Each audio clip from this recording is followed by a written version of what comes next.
স্ত্রী যেমন স্বামীর বিরুদ্ধে যৌতুক মামলা দায়ের করতে পারবে, তেমনি ওই ধারায় স্বামীও স্ত্রীর বিরুদ্ধে যৌতুক মামলা দায়ের করতে পারবে।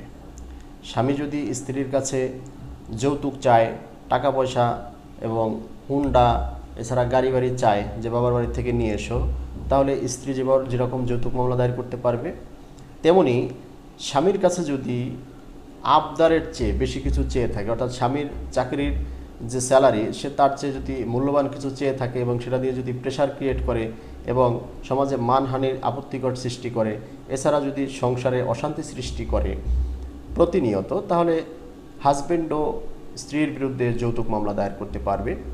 তাই সমাজে এরকম হাজারো হাজব্যান্ড রয়েছেন যারা কিনা এরকম যৌতুকের চাপে রয়েছেন বা এটা নিয়ে সংসারে প্রতিনিয়ত আপনার হেয়পূর্ণ হতে হচ্ছে। আপনি অবশ্যই আইনগতভাবে ব্যবস্থা নিতে পারেন।